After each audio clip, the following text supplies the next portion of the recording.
Welcome to the show. On this episode, I'll be having a discussion with Mondo Death Waltz vinyl soundtrack artist, Henry Abrams. Let's cue the music.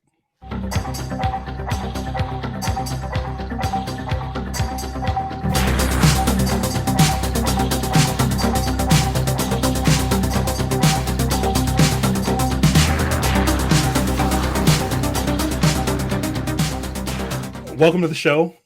Thank you for joining me.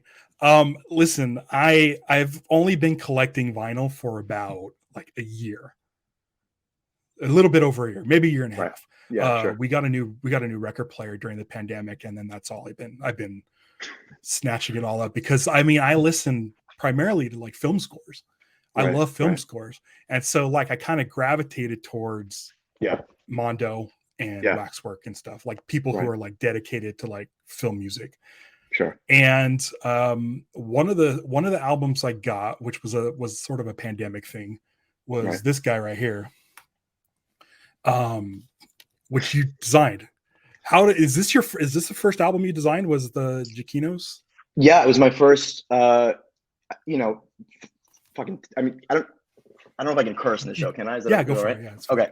It was fucking terrifying. I didn't know how to go about it, how to deal with it. Right. He asked me because he made this short called Monster Challenge a few years back, and I was with his son Mick, who I love dearly, and he was designing. Michael was designing the poster, trying to get it to work. I ended up taking a crack at it, and he used it for the short. And when the one with the that little monster footprint. That's exactly right. Yeah, the footprint in the red, which is a color that I've gone back to way too many times. But he enjoyed it, so he asked me to do the package for this, which was exciting and terrifying. I'm so glad you like it.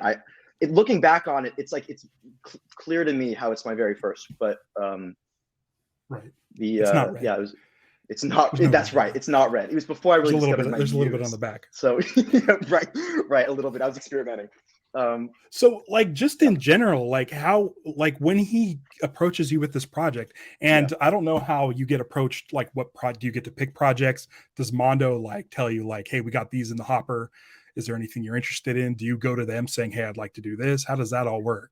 It's really the joy about, you were mentioning that you like recently got into collecting vinyls and like finding kind of the love of it, which is true for me too. Like I'm 23, nearly 24. And I think although vinyls is like, it's making like a comeback, like a cultural resurgence, I really don't think it, like streaming is something that has really dominated the music landscape.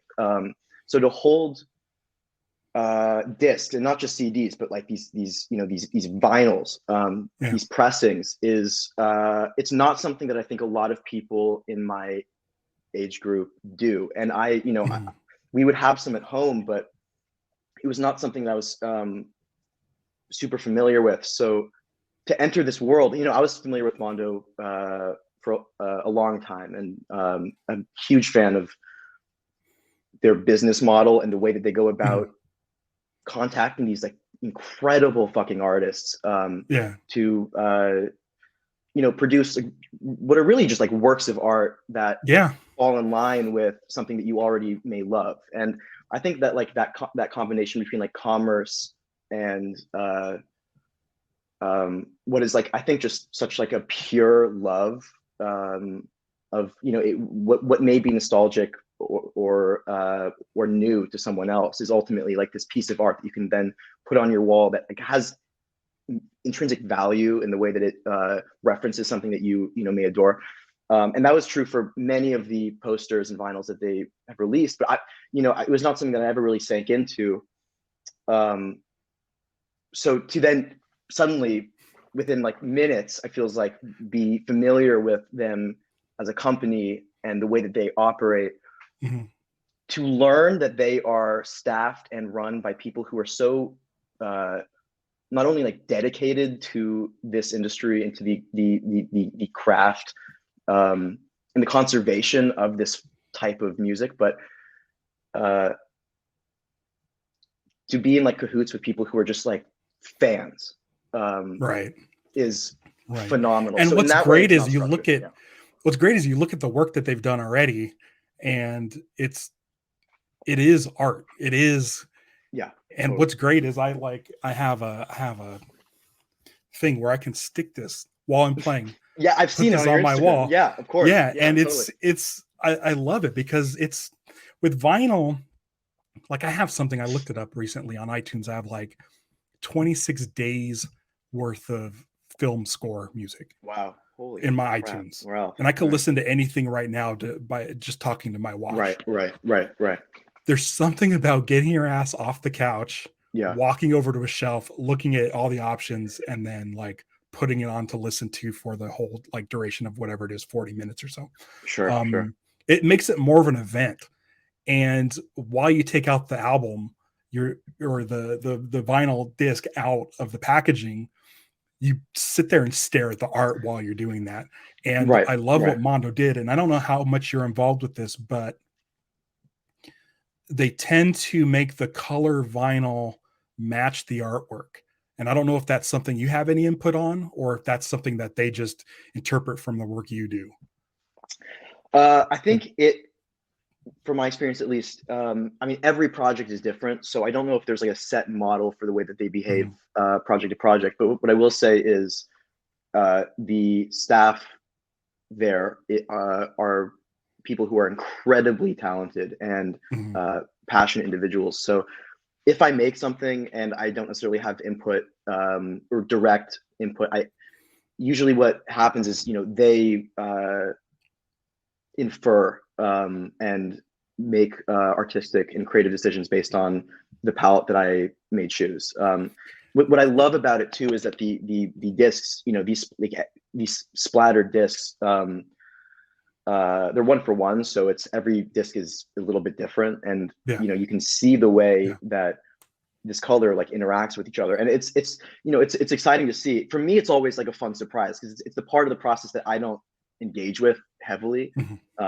So I turn in the work, and then however many weeks later, I get to see the immense contribution that they make to it, and it's always just like so thrilling. So with your work, when you get an assignment, do they send you the music? Do you watch the films? How do you go about like starting from scratch? It's always daunting, and it feels vaguely, and honestly not even vaguely, totally concretely impossible. It's like hard for me not to feel crippled by the pressure of for example, my second project that I did with them was it was a project for Return of Godzilla, and I was that one right there, and yeah. Oh, I have to do this. Oh yeah, sure, go for it. Yeah, and that was that's just nuts. Thank you, man. Thank you, appreciate it. Yeah. It was terrifying to do, and when they were like, "Yeah, we're thinking about doing a pop-up for this," I was like, "Oh, great!" And then silently, I was like, "What the fuck? Like, how do I do that?" I was terrified. I didn't know. That was only having done Michael's project, Travelogue, before, and the style shift between that one and Return of Godzilla was, for me, huge. I knew that I didn't want to do something similar, but I had no idea what the fuck to do. So usually my process begins. Sorry, am I cutting you off? I don't want to cut you off. No. It's just, I mean, there's a difference between doing work for Michael. Yeah, it's like the nicest guy, sweetest guy. Of course, yeah. And then doing something for Toho, which has been around since the last over half decade or half century. So yeah, I can see that being a huge jump. Oh my god, no, Ralph, I was fucking vomiting. It was so scary. I had no idea how to do it. I mean, also, this is like a character and an icon that's existed long before I've been alive, and it's hard to I think this is like a very cliche thing to say, but it's true. Like when you are dealing with a character that has existed for this long, it's hard to find your own slant for it. You want to contribute something that doesn't feel that explores an area that hasn't been touched upon, especially for a movie that is, the more like a reboot for the, I think it's pronounced High C era. 84, 85. Right. Yeah. And it's just, it's intimidating.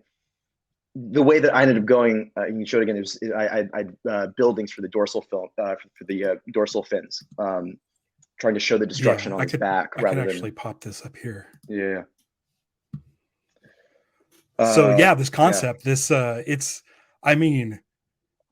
pretty amazing. Like, it's really great. I remember Mondo teasing this, and they just showed a little bit of the dorsal fin city. Yeah. Right. Yeah. And then the detail. Yeah. It's astounding, dude. It looks really cool. So much. And did you watch the film? Did you have to did you get inspiration from the film, from the music, or do you just go into it kind of knowing what you want to do? I never go into anything knowing what I want to do. I'm usually it's like panic mode for maybe a week and a half, trying to find a direction that I feel comfortable with. Usually what I find is that if the design has a graphic quality to it, then it's easier for me to put my foot in the door and find a way to explore it. Usually, I need there to be a very clear focal point, which, if you bring up the cover again, is the eye and then the logo. The idea of having it red and black and then having the white in the eye hit you was exciting to me. Also, just that arc of his back felt vaguely symmetrical to me. And also, and the idea of the buildings I hadn't seen before. So that was exciting to me. Usually what I need is some hook to get me excited about the design. Because if I'm not excited about it, then who the fuck would be? It's I need there to be something. Right. Only hordes and hordes of Godzilla fans. Which I was terrified to show them, because they've had, decades and decades of incredible art. And if this means, if this has meant anyone or anything to any fan, it's a deep, immense honor. And I'm sort of stunned by it. But the Mondo has been releasing Toho records on a monthly basis. Yeah. Waxworks as well. Yeah. So they've been doing their Waxworks stuff too. I know. My God. I have the box set. I got the box set. Right. Day one, as soon as it went up. 18 discs. 18 discs. Jesus. Is that Robert Samlin? Is that how you pronounce his last name? Right. Yeah. He is. I've spoken with him a little bit. I reached out to him maybe the middle of last year, because I've been working on implementing color into my work in I think a more complex and nuanced way, and he is a fucking master. So I was reaching out to him, and he was so kind in his help. But yeah, the guy is a god, honestly. and the collection he designed was insane. It's 26 pounds. Right. It's super burly. And what they did was listen, I love all record companies, but what Waxwork did with that set is near to impossible. What they pulled off, the cover art, the back art color matches the vinyl. The vinyls are all range from straight up color discs to swirls to, if you've seen the Godzilla versus the Smog Monster disc, it looks like vomit. It's this beautiful brown and green and yellow. It's astounding. And then yours was the first to come out as far as Mondo doing Toho stuff. It was, yeah. So that's another thing. It was a pretty and if you're looking based on Waxworks and what they did, and then you being the first artist to jump into Godzilla on the Mondo side, it's a pretty. This is a really bold design. it sets itself apart, but it's just as awesome. I love it. Oh, thank you. Yeah, I was. And then oh, sorry. Yeah. And then the pop-up too was kind of the icing on the cake. The original design for the pop-up was to have one of the flaps act as a background, so that you would have the foreground and the background element, and then between those two elements would be the pop-ups. And ultimately, I think the mechanics of it didn't quite work, so we ended up just going long ways with the landscape. But it was a fun time. I got to include these details. There's even on the third layer back there behind the helicopter, there's these stores that are hidden that you can't even see, that you have to like kind of peel it back to look at. These like video game shops that I designed. Okay. That didn't even end up making the cut because I was like learning about how to make a pop-up at the time, so it didn't occur to me that would be covered. And of course it would be, but it's would you want to do it again? Yeah, totally. Like, pop-up. Yeah. There's so much that I want to explore with it. That I think, I was looking at on Pinterest, like, of these incredible designs of pop-ups, and it's like staggering and slightly paralyzing looking at these designs where there's like such competence, in the just like the layout of it, that it feels like math is involved, and that's not. Oh, by God! Fun. Which is, by the way, my work has always been the thing I've struggled with most. So it's terrifying. But again, like as I said, like the people at Mondo are so unbelievably talented and kind in their help. So if I had any questions, they were accommodating. Yeah. So from Godzilla, speaking of characters that have been around a long time with a huge fan base, dude, how daunting was this? I mean, Ralph, man, it was scary. It was really scary. So at one point, I did see this before it came out. Mick did show me. Yeah, and he, I was like kind of like wondering about updates because it's Michael, and I like Michael. He's a good friend. Sure. I'm curious to know when this score comes out. And Mick told me that you were waiting on approval from Robert Pattinson on the designs. I don't know if that's the case, but I mean, it's Batman, and Batman fans are they can be intense. Yeah, right. And opinionated. Yeah. And by the way, how to go?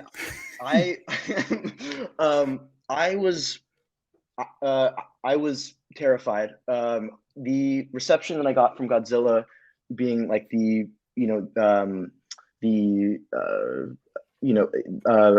property and character that was well established before I was around. That being the only other one that I really was, associated with at that time in terms of like these kind of vinyl designs.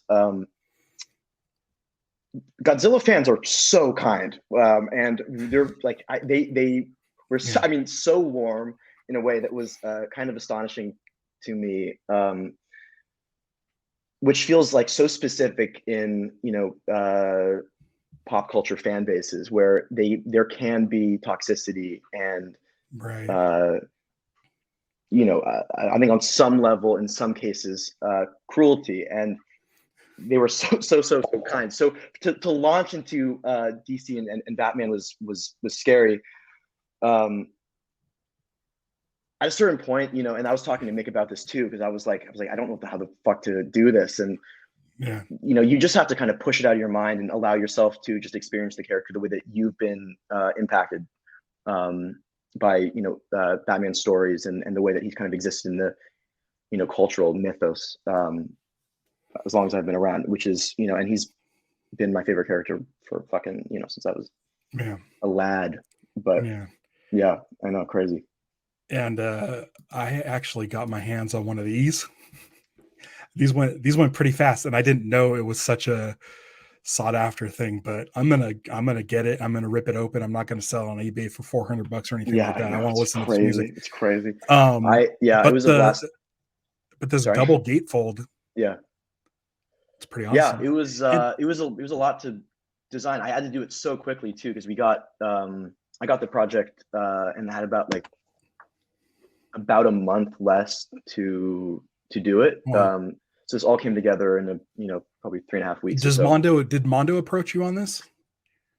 Yeah, I was. It's so funny that you mentioned Mick, because we were talking about the movie coming out, and I hadn't heard any plans about this vinyl, and this was, and you were asking about how do I get approached for projects, or how does that come about, and it's very fluid, and it's ranged from me asking in regards to like a movie or whatever, or just being approached directly. And I was talking to Mo Shafiq, who is a creative director at Death Waltz, which is like the label for Mondo, and he's like and him and Spencer Hickman, who are both brilliant, incredibly kind humans. And Mo was asking me if there were any movies coming up that I was interested in, and I was maybe seeing like The Northman.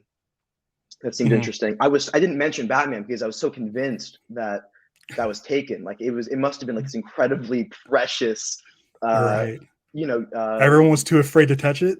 I think ultimately it was maybe that. Although I'm sure that like anyone would be blessed to do it. I certainly was, but I think the bit too was that it was a very tight window for this to be done, and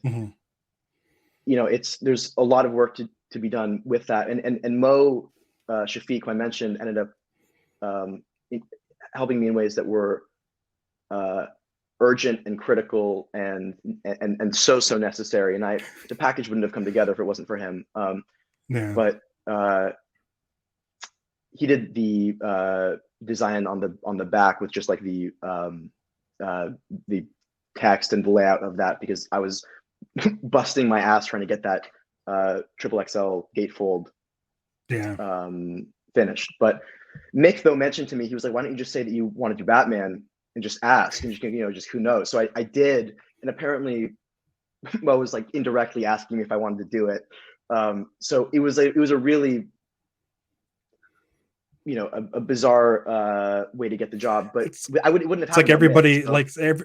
All people involved wanted to do it, but were afraid to.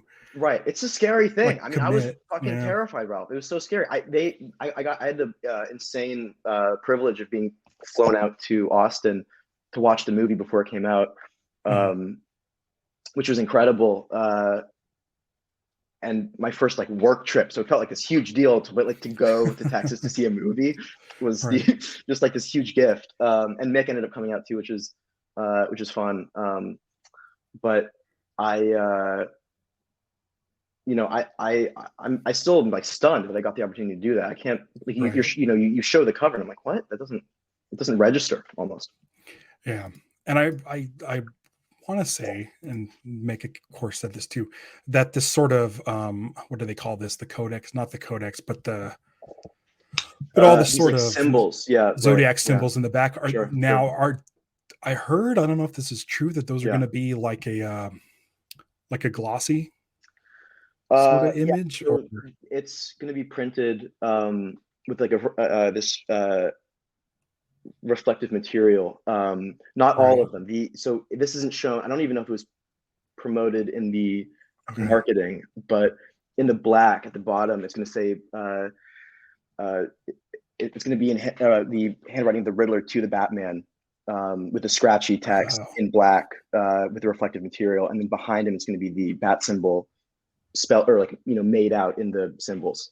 So when you hold it against the light, it'll reflect the light. And in the triple XL, in the gatefold, the red is all going to be reflective as well. That's awesome. Yeah, that's really cool. I'm really excited about that release. I love the music. I think the artwork's great. Thank you, man. Appreciate it. Bat fans were okay with it. Yeah, they were kind. Yeah, I was okay.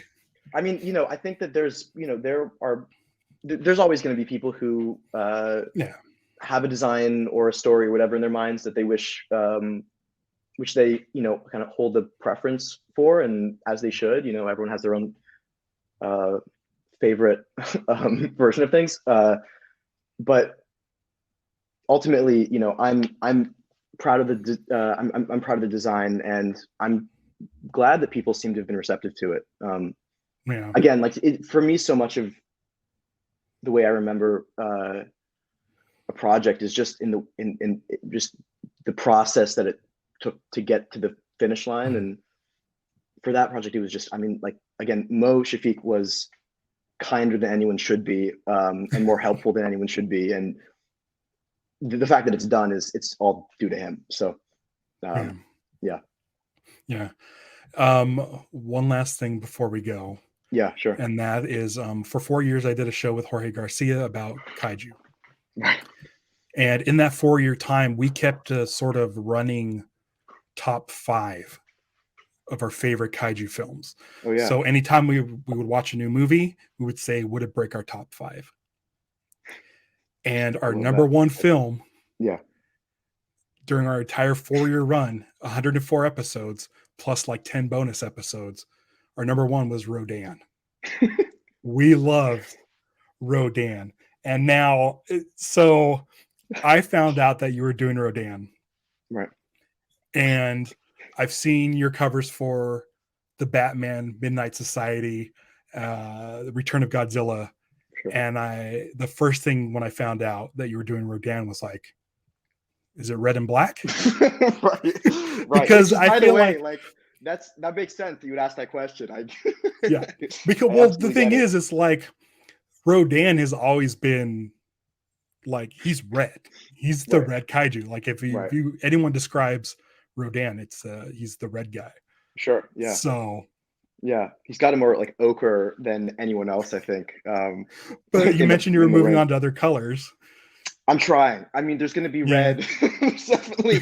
I don't know if I have the ability to fully move away from it, but I think that you'll maybe like superimpose the cover at some point here. But right. I think the version I saw was an earlier version. I don't know how much it strayed in the last. It's I don't know what. Similar on some level, right? It's similar on some level to what you saw, but it's just, you know, I'm. Listen, the fact that they asked me to do this after Return of Godzilla was insane to me, and I love, by the way, that this was the number one movie for you guys. That's have you watched it? Have you watched it since? Of course. Yeah. It's amazing. It's the best kind of kaiju movie because I mean now we all know what Rodan looks like, but in the movie it's set up like a mystery. Right. And so which is my favorite part about it. Yeah, it's the best part because in kaiju movies, if you see the monster at the beginning of the movie, you kind of get bored by the end of the movie. Right. So it kind of works similar to the way Jaws works. Is like we know there's something. Right. We just haven't seen it yet. Right. And so it just never got toppled. It's amazing to me the way that it also, I mean, like, you know, of course, like this is the first color movie that they made. The budget like skyrocketed after the first Godzilla.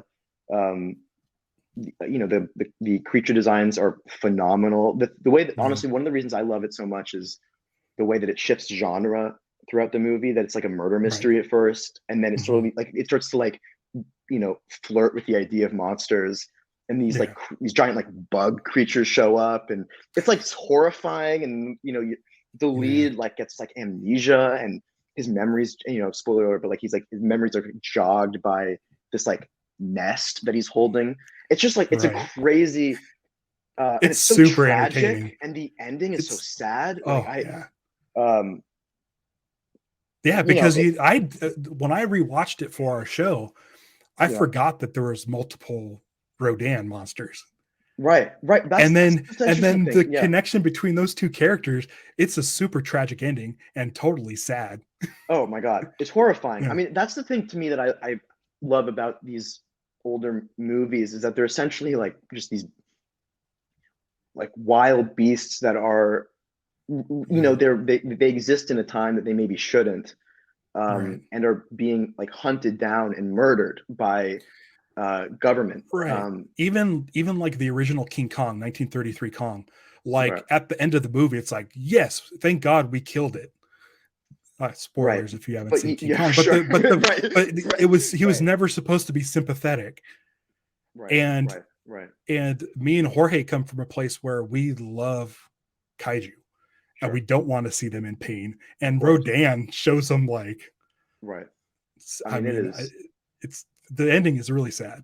It's brutal, man. Really it's so brutal. I mean, this is like even true. If you go back to talking about if we talk about Return of Godzilla, I mean, the ending of that movie is like just as tragic. And that's the thing, like as fun as these legendary movies are, which I have like a blast watching, there is this like humanity, even with how much time it focuses on these creatures, and they can be terrifying. They cause, I mean, a fuck ton of destruction. And by the way, those models that they build in Rodan that they just obliterate are stunning.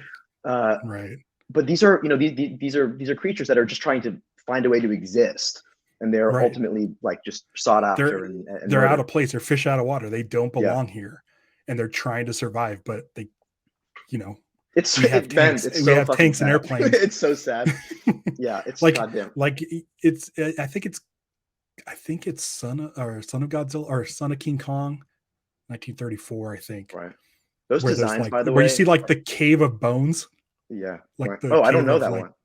Kong bones, or is it in the original Kong? I don't know. Everything kind of gets mixed together sometimes. Sure. But I want to say the Son of Godzilla, which came out like a year after King Kong, or the Son of Kong. I did this a lot on the Kaiju Pod. Was mixed the names. Yeah. The Son of Kong came out, I think, a year after King Kong, and he's a little bit more sympathetic. Super fucking tragic ending, dude. It might be worse than. Really? It might be worse than Wow, it's short. Okay. It's like an hour and like something minutes. Right. There's some. It's hard. It's a hard watch. It's a hard watch, but it's super sympathetic. And I want to say he's the last Kong, and they show like a cave with the rest of the Kong bones, like kind of like Skull Island, where they showed the field of bones. And the movie ends. The movie is that how? Do you want to know how the movie ends? It's nuts. Yeah. It's from 1934. Yeah. Tell me. So the island sinks. Like the island that Kong's from is sinking. And Kong has the female lead. Right. This is a little kid Kong. He's like probably like maybe 10 feet tall. Has the female lead in his hand and is drowning. And his hand comes up like T2 and is holding her above water as long as he can. That's the ending of the movie. Kidding? No, it's nuts, dude.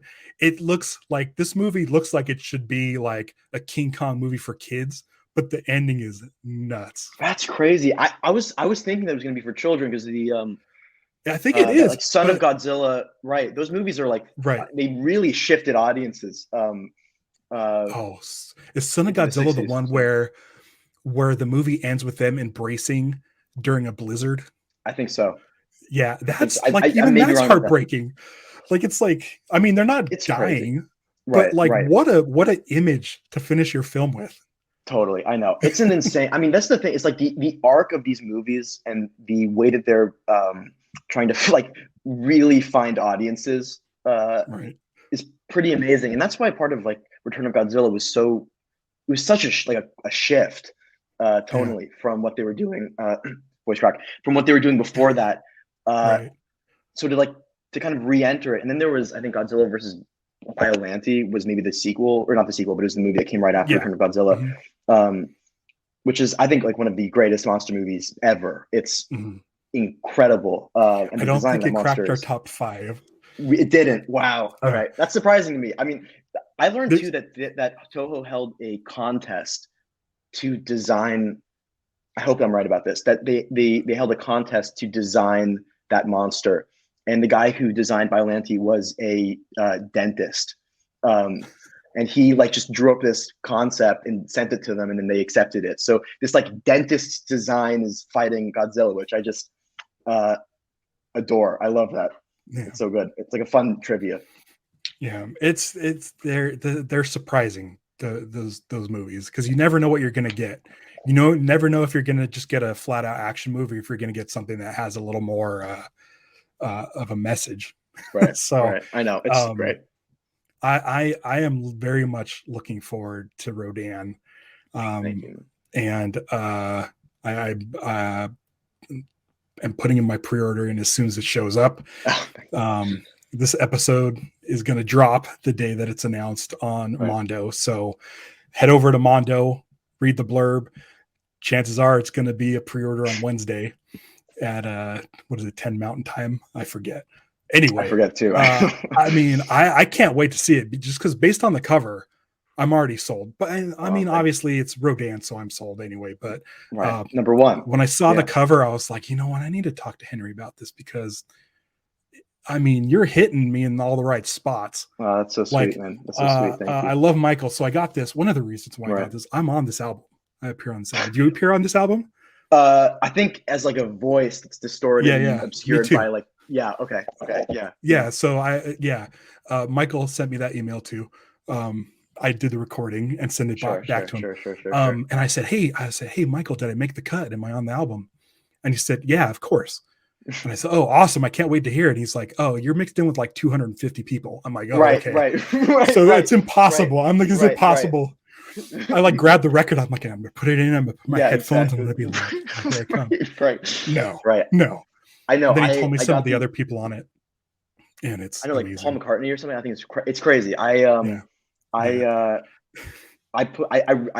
the email and I like really sold it. I re-recorded it like 10 times. It's like, I have to get it right.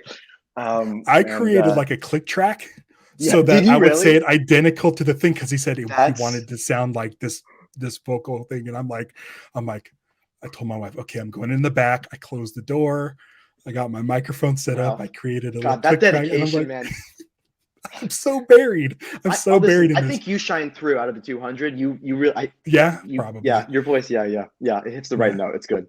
Me and Paul McCartney. Yeah. right. The classic duo. Yeah. But that's one of those things where it's now one of those things where it's my two truths and a lie. Like, if you ever played Two Truths and a Lie. Yeah, like, sure. I you were on a record album with Paul McCartney. Yeah. Right. And it's technically that's true. It's technically true. I am on this record that you designed. I love also that you can make an argument that you're singing over him too, which I love. It could be. Man, well, is there anything else you have to promote or talk about or want to like share? Because I really only know about Rodan coming up. Do you have anything in the hopper you want to talk about, can talk about, or? I don't know if there's anything I can mention right now. I mean, Are you going to be doing more Mondo? Yes. Yeah, absolutely. Okay. Absolutely. There's a chance that I might be doing some posters in the future too, which I'm excited about. But what are there? I know these are designed specifically for albums, but have they ever like converted artwork from albums into posters? Because that I'm telling you, man, the Rodan one is awesome. Like, I'm nothing against the other ones, but I really, I mean, it's Ralph, cool. Come on, you're gonna make me cry, man. It's cool. I'm actually the gatefold that I'm working on right now, as this is being recorded for a different project. For this project, actually, for Rodan, I'm finishing up the Rodan gatefold right now, and it's my favorite thing I think that I've done in a minute, and it's since it'll be announced, so we can talk about it. It's going to be designed long ways so that you hold the gatefold as a poster, like a centerfold, rather than like a lateral horizontal landscape. So my sincere hope is that I can convince them to print out a poster that they can slip into the package that you can just have on your wall and keep or whatever, throw away if you don't want it. But that it's at least an option for those buying, that they can have it on the gatefold of the package, but they can also just have the probably a high quality printed slip as well. That'd be fun. I don't know. I mean, who knows? I think it would maybe potentially cost maybe too much to get all this printed out and packaged in there, but I'm gonna do my best. It'll be a surprise when I open mine. We'll see if it happens. Right. Exactly. Yeah. And if it doesn't, then I don't know what. Right. If not, maybe I can just print out my own and do a black market situation. I don't know. But there's nothing else that I'm really. I mean, honestly, I'm just so happy to be talking to you. Yeah, thanks for coming on. Oh my God. I was a little anxious about asking you because I've never interviewed anybody in all my years podcasting. I've had guests come in and out, but it's never been like a one-on-one thing. And I'm not really what you would call an interviewer. And I'm not an expert on film scores. I've been listening to them since I was 4 years old. I'm not an expert on vinyl. I've just been collecting them for a year and a half, but I'm super into this stuff. Right. And I used to do this podcast back in 2007, just talking about film music with don't listen to them. There's no, there's no value to them. But now I've been doing like these video shows. And I'm like, you know what? With all this stuff coming out and all these vinyl, there's plenty to talk about. I just want to talk to anybody. So, well, I got to tell you, man. I mean, it was such an honor and so easy talking to you. Thanks. I'm really, it's rare that I come across, just like in the world, people who have such an affinity for this, and to be able to like talk to you is such a pleasure. And thanks. It's funny too, because like I see the vinyls and the packages show up on that stand that you have on your Instagram. And I actually, like, as I'm drawing, I picture what it's going to look like on your wall. So it's I'm really excited for Batman to come to you and Rodan #1 when it's announced it comes out. But I'm waiting for that one to go. I mean, they just released the Rebirth of Mothra 1. Holy cow. Which I know. I mean, the guy that did that, Florian, is also a genius. I mean, that's the thing ultimately, is that like I can't believe that I get to do this, and it's to be in that company. It's just like, it's crazy. It's so humbling. It's so humbling and such an honor. And there's not a moment that I take it for granted. Like I can't believe that this is an opportunity that I have been afforded. And for every project, I try to kind of put my spin on it and inject myself into it. But it is impossible not to be aware of the incredible roster of artists that have come before me and are still working for them. And I mean, it's insane. It's crazy. So, I'm such a fan of what they do, and I'm such a fan of every artist that they collaborate with.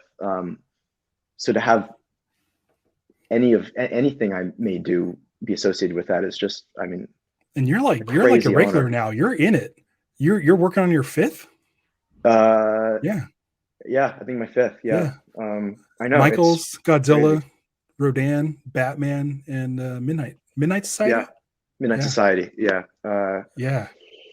Listen, man. I mean, the way that I'm kind of feeling about it is like I'm sort of scared of being like found out and kicked off the team. So who knows how many I have. What is that, imposter syndrome?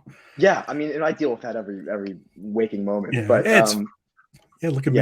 I feel the same way when listen, I like. I think like it's invasive in many ways for a lot of people, and the only way that I can kind of handle it, in my mind at least, is just putting my head down and continuing the work. And also, by the way, like picturing whatever I do on your wall and understand, because it helps me be like, oh, this can be real in a way that I sometimes struggle with. I like that. It's just a piece of wood stand that has a notch out of it, but it gives more reverence to the art form, and I love it. It's so sick. It so much. Yeah. Thanks for coming on. If you ever want to come back, let me know. I can fire up the studio and man. I'm excited for Mick to come on. I don't know if that might come on before or after. It might, depending on the release of Rodan. Right, sure. But by the way, if it already happened, Mick did great, and I love listening. Oh, and also we didn't mention it. Mick's EP Perseverance. Sure. Love the art. I think it's great. I appreciate it. Thank you. Yeah. I'll have to pop that up as well. It was fun doing that with him. If you also, by the way, like if if you need extra company for when he does it, I'd love to come back or do whatever. So Right. any chance to do this again would be so fun. Yeah. Thank you so much for having me on.